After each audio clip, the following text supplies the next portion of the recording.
Welcome, dearest patrons and poltergeists, to Chateau Macabre, a gay horror podcast where we take our hot takes, gay brain theories, and initial reactions, keeping it cool, creepy, and camp with our original topics that never fail to please. Yes, welcome back to our show. I'm Robert. I'm Kyle. And we're here to share with you some horror news updates and announcements, reviews, recommendations, and some spooky discussions about our favorite horror movies and characters. So without any further introduction, let's get into our news updates for this week. So this past Thursday, Knott's Berry Farm held its special Nightmares Revealed event to unveil its plans for the 51st season of Knott's Scary Farm. During the event, Knott's announced 2 new mazes for 2024, 8 Fingers 9 and Widows. In addition to the new mazes, Knott's announced 8 returning mazes: Origins, the Curse of Calico, Mesmer, The Grimoire, Cinema Slasher, Room 13, The Chilling Chambers, Waxworks, and Bloodlines. Scare zones announced were Ghost Town Streets, Forsaken Lake, The Goring 20s, Carnival, and The Gauntlet.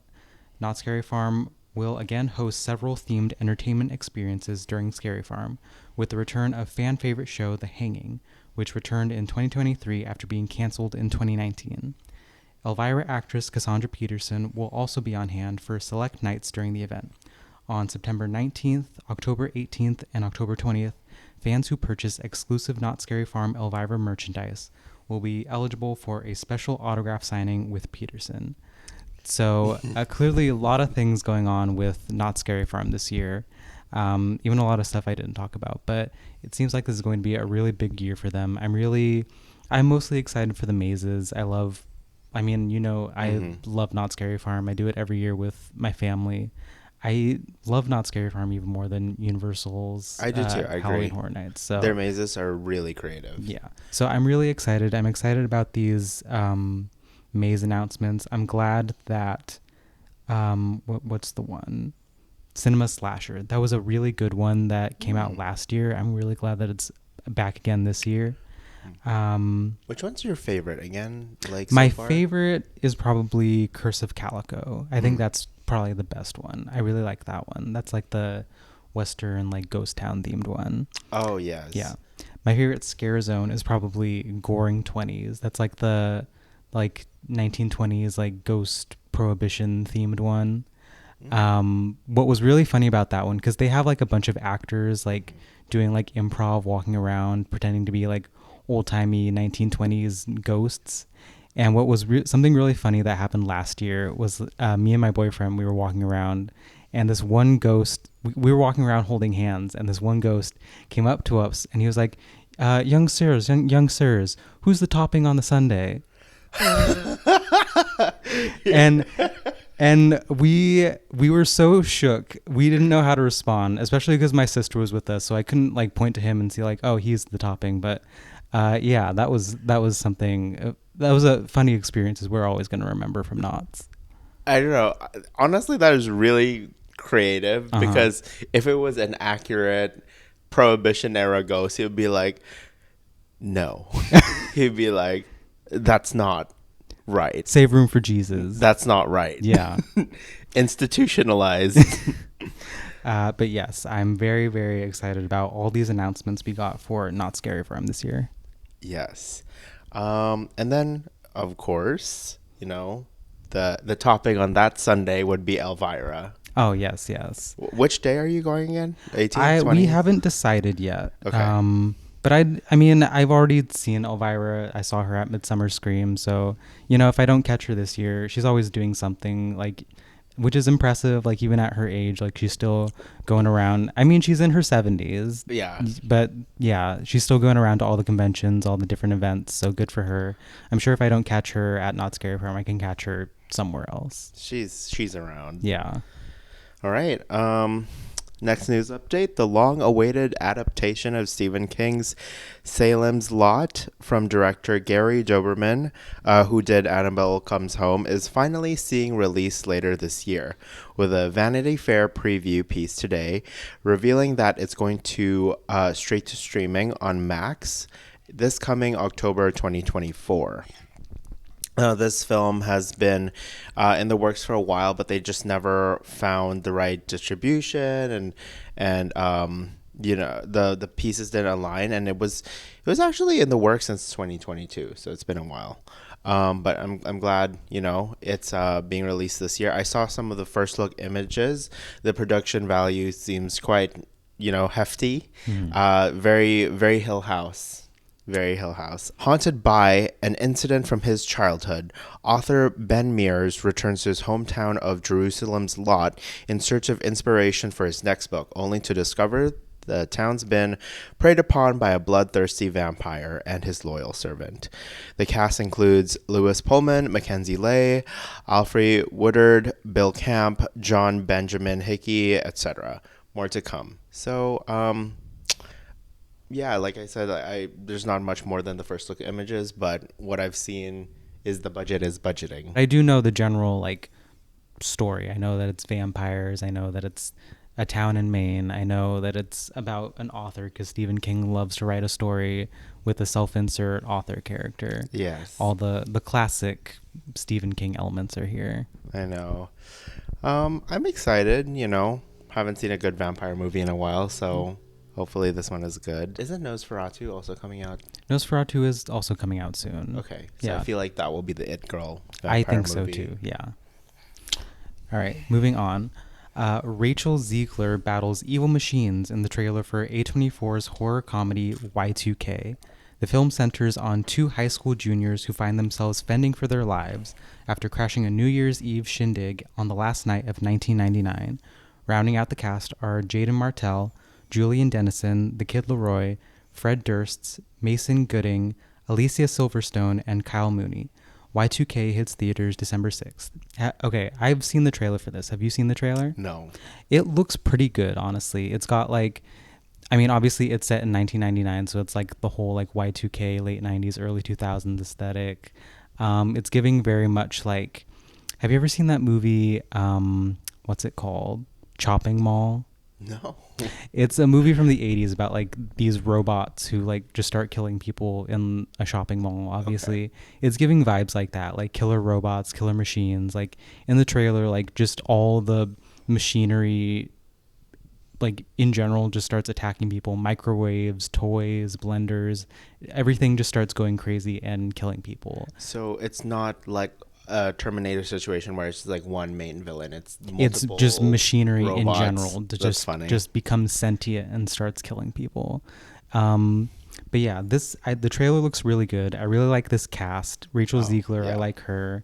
It's got the kid from the It 2017 movie, the kid from Deadpool 2. There's a lot of talent in this movie. And Alicia Silverstone, yeah, which I didn't know she was in this movie, but I'm excited for her. Also, I didn't know the kid Leroy. That's an interesting Gen Z we know addition. Do we know if he can act? No, that's why I was shocked to see him here. But you know what? Increase the star power, get that certain market in the seats. I know we will most likely be seeing this at the Alamo Draft House because they heavily restrict under 18 and cell phone usage. Yes. But yes, I'm excited to see another Rachel Ziegler, project. Me too. I'm excited for this one. All right. The next news update, I will be talking about another new original content house called Dead Exposure Death Valley, which opens up this year at Universal Studios Hollywood. Inspired by the Halloween Horror Nights house Dead Exposure Patient Zero, which ran at the 28th Halloween Horror Nights at Universal Studios Orlando Resort. In that house, the planet is being ravaged by a disease which turns humans into zombies.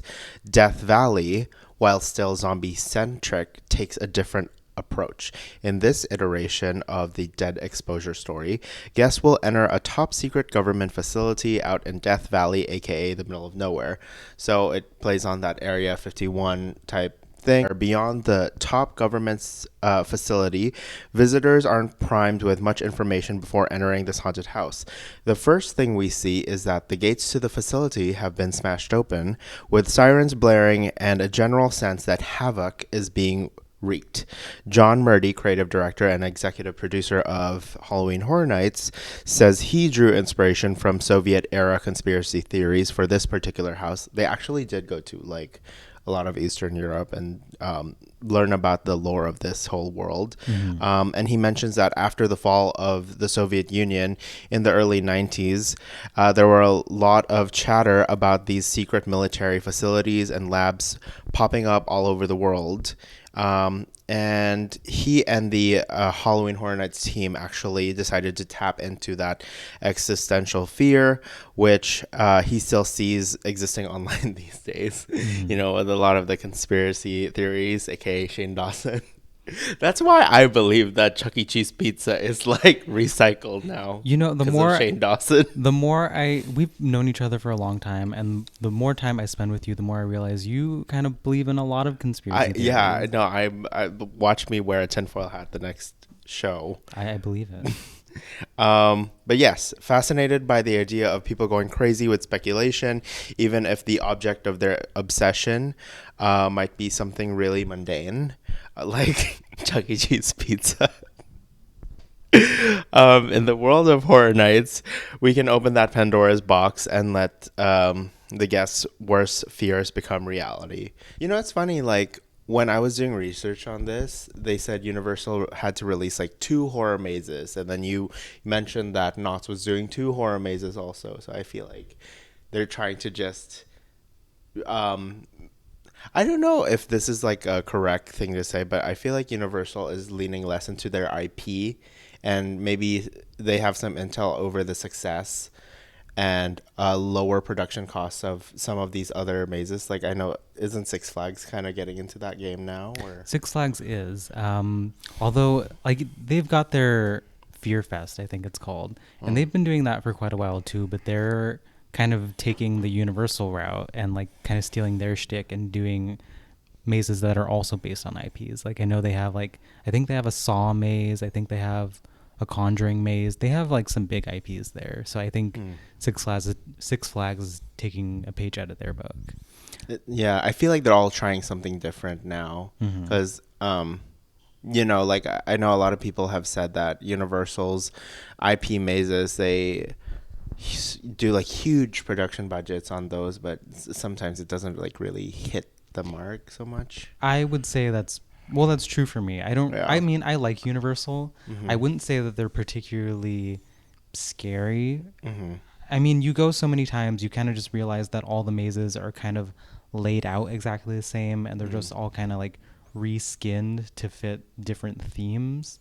Whereas like a Knott's Berry Farm, like the mazes are all different. They all have like different effects. They have different props. They have different actors doing different things. In one maze you might have actors like walking around on stilts. In another maze you might have actors like swinging around on like a zip line. They don't have anything like that in the Universal mazes. I mean, they might have like people walking around on stilts like out in the scare zones, but not inside the mazes themselves.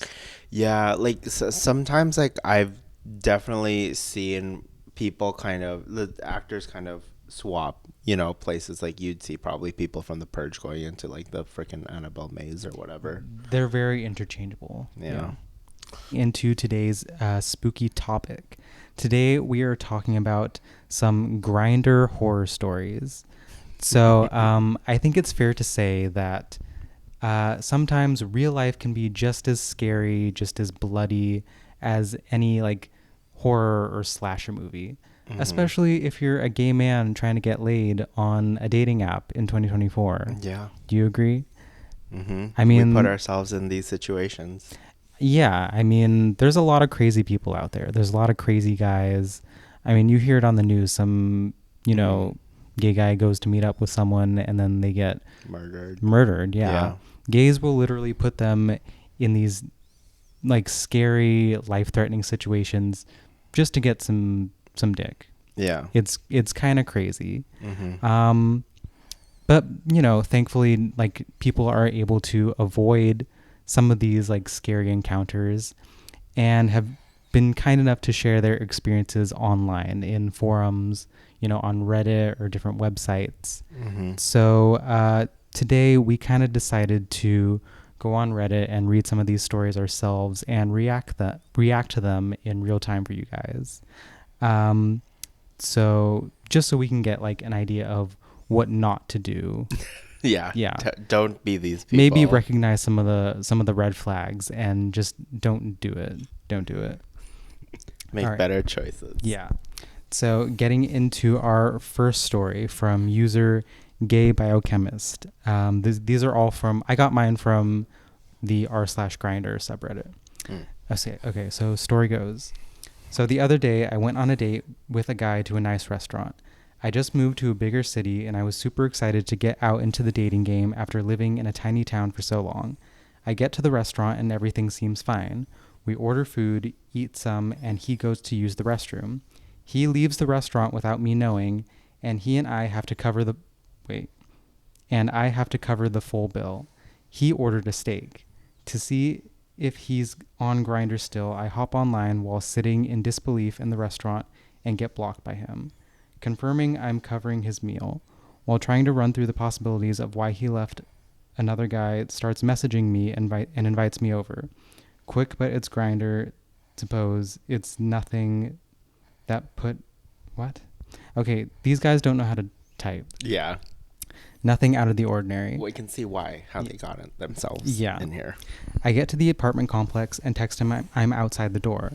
I immediately get blocked, and I hear a car pull up out of the parking space, and several men lean out of the window and call me a fat-ass faggot before driving away.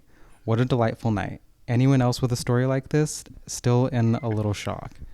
My God.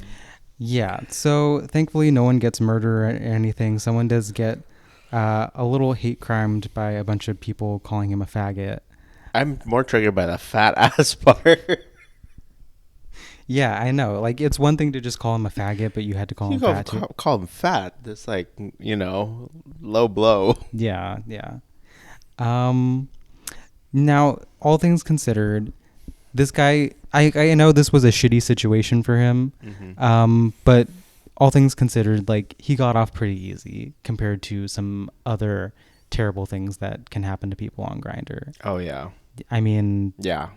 There were no weapons, there were no druggies, there were no tweakers. So, I mean, he did have to pay for a steak. Yeah. But cost him some money. Yeah, but he got off pretty easy. Oh, I'm glad. Gay biochemists make better choices. Yeah.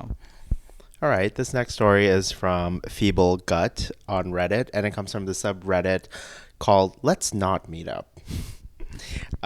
So he writes, during my freshman and sophomore years of college, I was extremely awkward.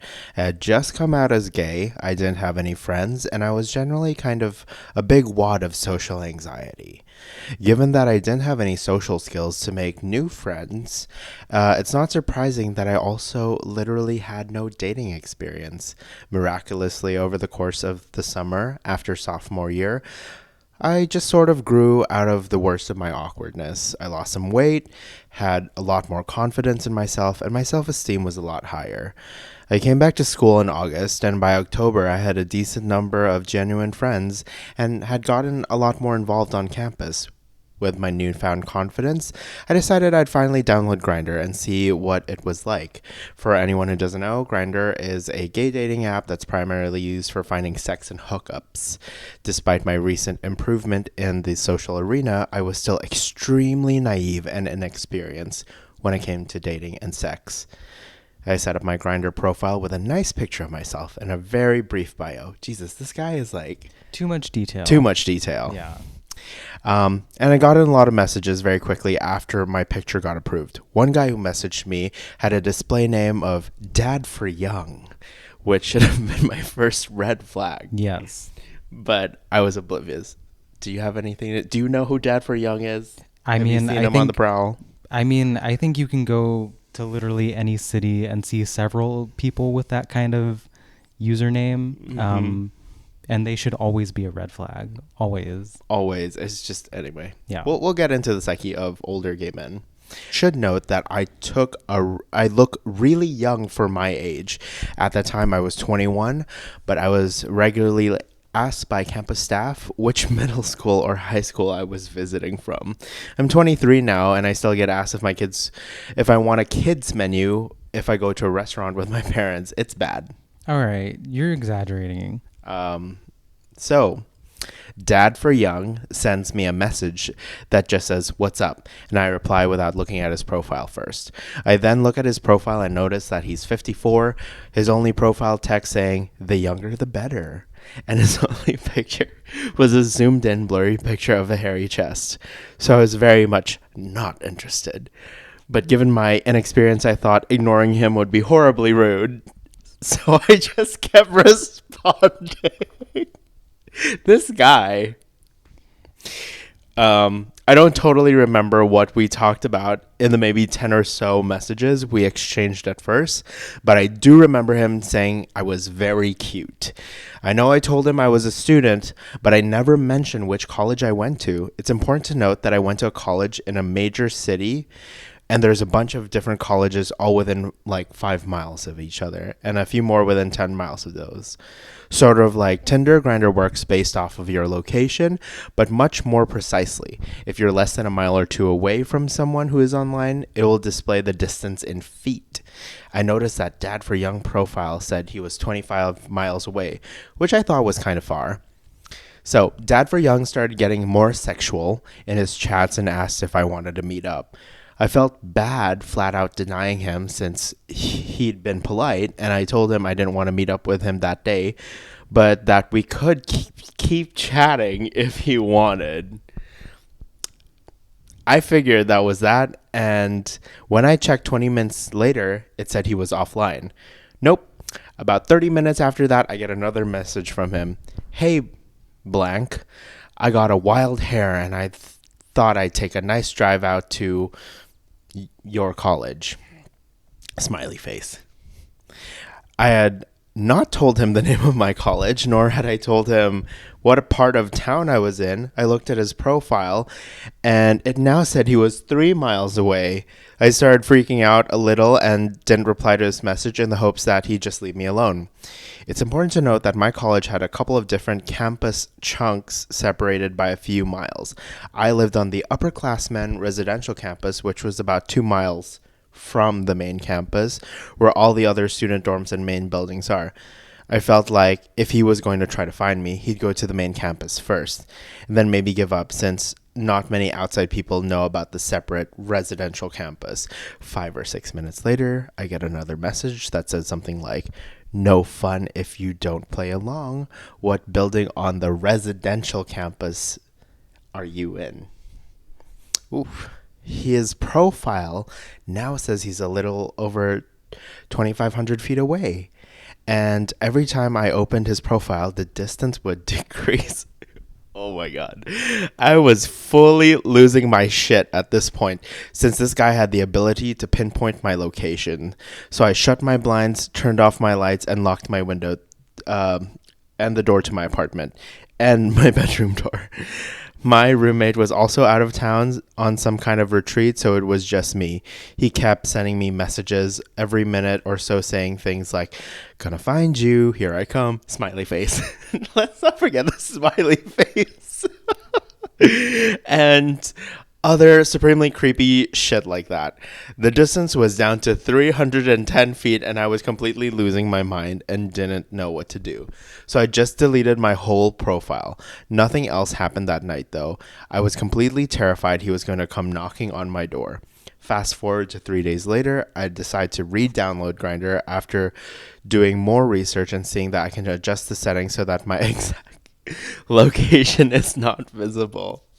When I logged on the first time with my remade profile, I adjusted some of the search filters until the results were specific enough to display Dad for Young's profile, which I promptly blocked. Later that evening, I get a message from someone with a display name, "Will Find You," with the same gross profile picture as Dad for Young, and my stomach sinks. He sent me a flurry of messages. "You fucked up. Almost got the police called on me because of you. Couldn't find you, so I had to go to the other dorms and find someone else. said I was outside his dorm and told me to leave and he'd call the cops. I'm coming for that sweet virgin asshole. Freaked out, I blocked him again, deleted my profile again, and deleted Grindr. I refused to download it or any dating apps for a year after that, at which point I worked up the courage to try again, and have not heard from this nut job since. Thank God. So terrifying, old man with a fetish for young, inexperienced guys. Please, let's not ever meet. Wow. Jesus. This doesn't even... Something about this does feel like a movie. Like, this doesn't feel like real. That it could actually happen. Both of us have had like a fair share of like creepos, but this definitely reminds me of the time that this guy actually stalked me in a similar way when I was in college. And he would be infamous because like all of my like Gaysian friends knew him as creepy Chinese guy with a beret. He had like this like what do you call those? This a page boy news cap, like the old timey hats. Okay. And he was this like really like frail looking Chinese guy, and he would only hit up like other young Asian boys.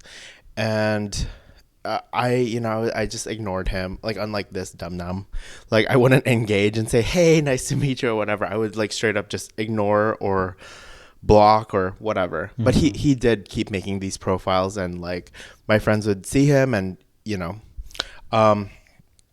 it was so creepy. This one time my mom visited me. She was like, okay, let's go out to lunch, like in the nearby mall. So we went out and we were having lunch, and literally in the booth behind my mom, I looked and I realized it was him, and he kept staring at me. And my mom was like looking at me saying like, oh, like, why do you look like, like, are you okay? You look so paranoid. And I like brushed it off. I was like, yeah, I'm fine. But I kept like looking at him thank God like we left and he didn't follow us. But it's creepy. There's so many weirdos There are out there, because I think they do prey around college campuses or schools. I believe it.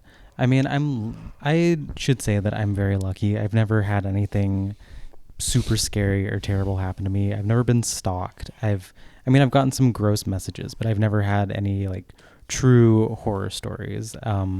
Unlike you, which we'll get into some more of your stories later. Yes. But yeah, this story right here feels like it could be like an actual movie, like an A24 style, like a short erotic thriller. Yeah. Oh, yeah.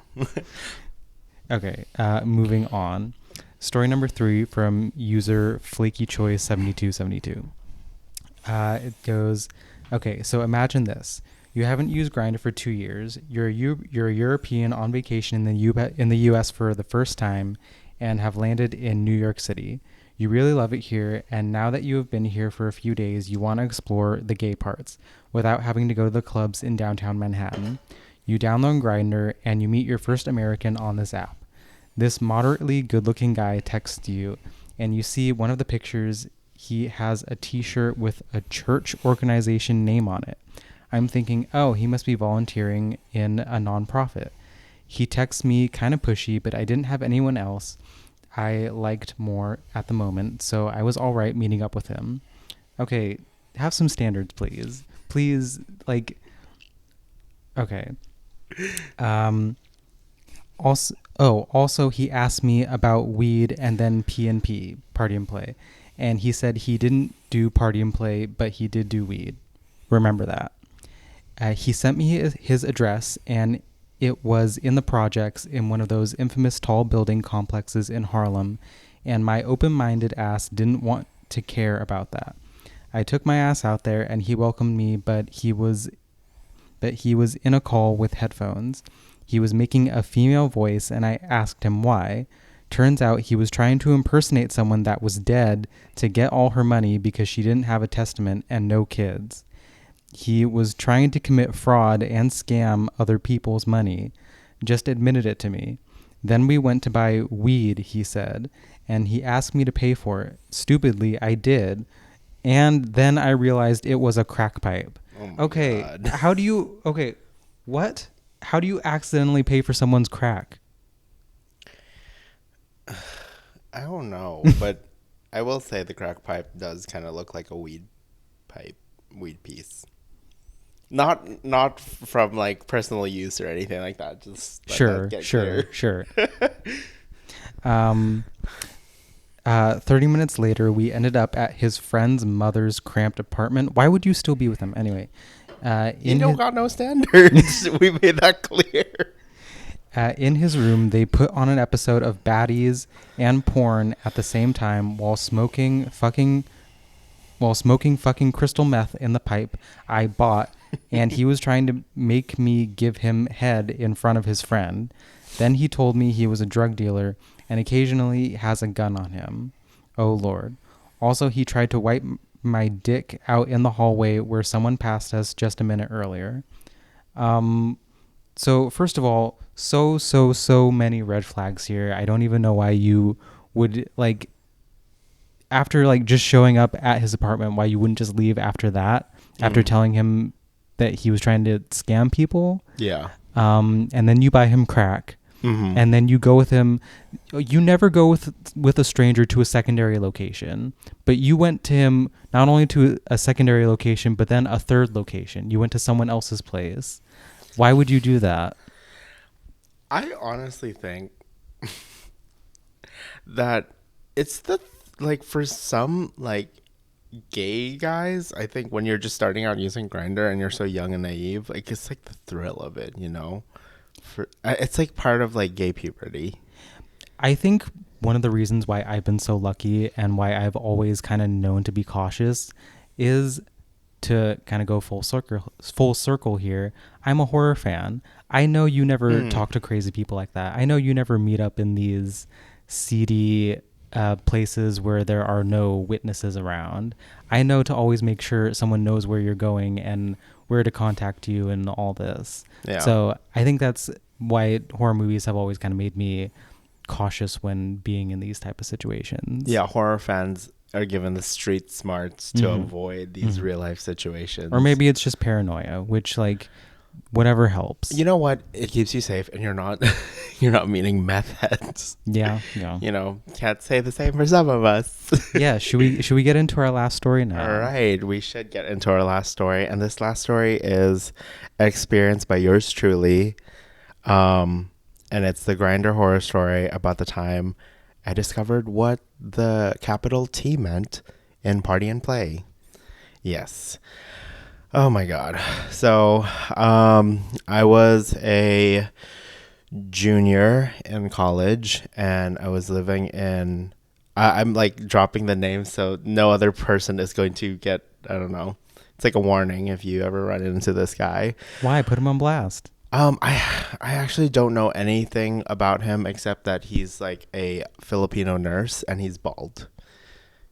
You're going to have to be more specific than that. Oh. You know how many Filipino nurses are out there? No, but honestly, I hope I never run into him or yeah. And I'm sorry, I'll never get with a bald Filipino nurse ever again. Fair. But going back into the story, was in sophomore year, and you know, I was still entering my hoe phase, pretty much like all of college. And so one night he hits me up and I see like, okay, he's like decently attractive, you know, and why not? It's like something to do. I'm bored, not thinking clearly, obviously, just a stupid college kid. And I lived with like 3 other guys at the time, and I couldn't really like host in that apartment. So I was like, okay, I'm gonna go travel. And his profile, I didn't see anything like alarming at the time. But I did notice his bio said like party and play friendly, you know. And as a like college kid, like I didn't know that shit, you know. I didn't have anybody to teach me what party and play meant. Urban Dictionary exists. Yeah, but okay, when you're going for a Grindr hookup, you're not reading this person's bio. You're just like, are they hot? Do they seem normal? See, again, I'm putting myself I can relate to these people. I didn't make the smartest choices. But yeah, no, his profile seemed normal except for the line that said party and play friendly, and the T was capital, which I later found out that T is a reference to meth because the slang of it is T. It means Tina. Yeah. As in Christina, as in crystal meth. Yeah.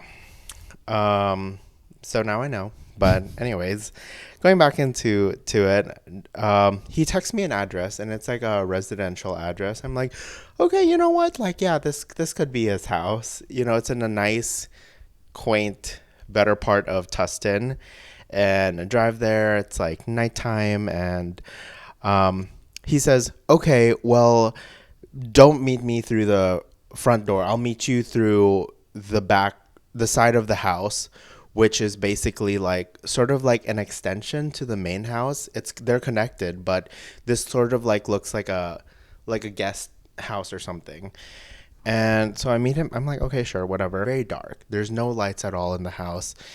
And so I meet him there, and he looks like his picture. He's friendly. He's not bad looking, and I'm like, okay, fine, let's just do this. The whole time he seems normal, for the most part. Afterwards, he goes like, "Do you mind if I smoke?" And being in college, like when people say you smoke, I just automatically assume weed. Which is fair, yeah. Right? I'm like, yeah, sure, whatever. I don't care. And he brings out this thing which looks like a weed piece.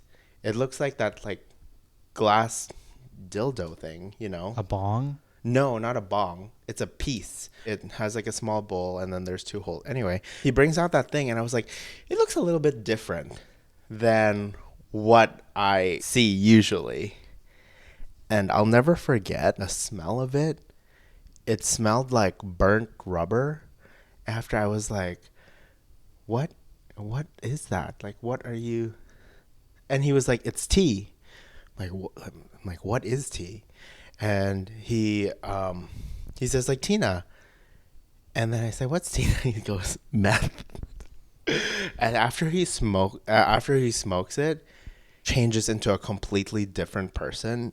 He becomes so aggressive, like his whole demeanor changes, and he's very erratic now in behavior. He was like, I want to do it raw, like no condom or anything like that. And I'm like, no, I know about the risks of STDs and HIV, so I said no. And he was like, come on, like it's fine. And I said no again. And he says, I'll pay you. At that point, I'm like, okay, like this isn't working. I'm going to leave. Because his behavior is very erratic and crazy. And I said no a third time. He takes out this coin purse and he throws a coin. Starts throwing coins at me. And he's like, here. I'm like, what the fuck? Okay. And honestly, you think I do for quarters? Like, how cheap do you think I am? And I say, like, I'm sorry, dude, this is not working. I'm gonna leave. And he's like, fine, get out of here, blah, blah, blah. And he starts texting this guy after. I'm like, what are you, like, are you gonna show me out or whatever? He's like, no. And he starts texting this guy for the next person to come over. I'm like, what the fuck? So he's just preoccupied in his phone. And like I said, that place was very dark. So I said, fine. I managed to find my phone, but I can't find any of my clothes or anything like that. So I turned on the flashlight, and then I start to realize that there's so much knickknacks like around that room. It's and doesn't feel like the house of like a young like Filipino nurse. Like it feels like an old person, like an old white person's home. Basically, it had all of these like random photo albums, newspapers. Like I started to realize, oh my god, this place is like a hoarder's room. But I managed to find my clothes, and I tell him, hey, can you show me out? Can you unlock the door? Because like I'm really disoriented. I don't know where's the entrance. And he's like zoned out. He's not listening to me at that point. Mm-hmm. So I said, okay, I'm just gonna leave. So I actually ended up not exiting through the entrance which I came from. I just found a door, opened it, and I was like, wait, this looks different. But I was determined to just get out of there. So I have my phone, my flashlight, and I'm just walking around this place. I'm like, oh my gosh, this is like I'm in the main house now, but I need to find the kitchen so I can get out to the main door. And I accidentally end up going into another room. And in that room was an old man with like, well, he was like intubated. He had tubes, and it was like the heart rate monitor. It looked like it honestly looked like the Insidious old man, with all the wires Parker and everything. Crane. Parker Crane looked like Parker Crane, and it was just an old white man like in bed, like asleep, but with the tubes and all that. I was like trying so hard to keep my cool, and then it hit me. I was like, oh my god, this guy is. This is a patient, and the Filipino nurse is assigned to take care of him as a live-in, and he's fucking bringing guys home smoking meth. I mean, first of all, this is not very professional, but second, like, what the actual fuck? Yeah. That's a lot. It is. That's a lot. It's terrifying. So I'm like trying to keep calm. I just exit that way, and then I choose like another hallway or route to go to, and I end up in the kitchen, and I like look in the living room. That man was living in neglect. There were like piles of newspapers, magazines. It was like hoarders basically, and it was disgusting. I was just like, oh my god, I gotta get out. Managed to find the kitchen, managed to find the front door. I quickly like unlocked everything and like bolted out, got in my car, and then blocked him, the nurse, and then just drove home and never like I don't know did that since. That's really scary, especially for someone being as young as you were. I'm sure that was terrifying. Yeah. I don't know. I wish I could say that it's crazy for like a nurse to be like, for a nurse to do something like that, like not only smoking meth but also being like, obviously wanting to have unsafe sex. I wish I could say that's surprising, but I'll say I've been with nurses, and nurses are fucking dirty. They're wild. They are. Yeah. Yeah. You don't expect it, but they are. No. Yeah. Some of my, I wouldn't even say friends, like acquaintances that I know who are nurses, like are like are fucking drug addicts. They're just on everything. You never expect it, but yeah, like it's so many of them. Yeah, no, I think it's also. But it makes sense though, because their industry. You get close to the drugs. Yeah, and I also think it's just their work schedule, because it's just so like whenever they pull like the all-nighters, you get to choose their schedule. It's a lot, and it makes them go crazy sometimes. Yeah, sounds familiar to someone else I know. Oh my god. Don't worry, I'm not gonna be smoking meth, luring unsuspecting people in. And next thing you know, I'm like, Robert, I'm having a change in my career. I'm working as a caregiver now. You mind if I smoke? Oh my god, do you mind if I smoke? It's just tea. But yeah. This is another tip for all you out there. If you see something on Grindr, like a phrase or something you don't understand, Urban Dictionary exists. Go on Urban Dictionary. I did it every single time. I did it for things you shouldn't even have to look up on Urban Dictionary, because I was like a fresh young gay person. I didn't know what anything meant. I didn't know what an otter was. I had to look up what that was. I looked up everything. So when I saw everyone putting T part whatever, or like the diamond emoji for crystal, well, that came later. That's a fairly newer thing, because people figured out what T meant, so they started doing the crystal, which I feel like makes it even more obvious. Yeah. But yeah. But yeah, just be safe. In conclusion, after hearing all of these stories, just stay safe out there. There's a lot of crazy people who just love to do shit to unsuspecting young gay men. Luckily, neither of us have to worry about that anymore, because we're a couple old hags now. And also I'm taken, but we're both old, so no one's gonna be stalking us. But yeah, just be safe. Use common sense. And look to your favorite horror movies. Don't meet up with anyone in an abandoned house. Yeah. With like a intubated corpse in the corner of the room. Pretty much. Don't be that blonde bimbo with the big tits that gets killed within the first 30 minutes because she's horny. Be the brunette bimbo who's smart enough to run out the front door. Yes. Yeah. All right, so that kind of brings us to the end of our episode. Dearest patrons and poltergeists, we hope you enjoyed your stay at Chateau Macabre. If you would like to see more of our content, you can follow us on Apple Podcasts, Spotify, or wherever you listen to podcasts. Our YouTube channel is at Chateau Macabre, and our Instagram is at Chateau Macabre Podcasts. Join us next time at Chateau Macabre. Bye. Chateau Macabre is not endorsed by any of the material owners presented during the show. It is intended for entertainment and informational purposes only. All names, pictures, sounds, and clips are registered trademarks of their respective trademark and/or copyright holders.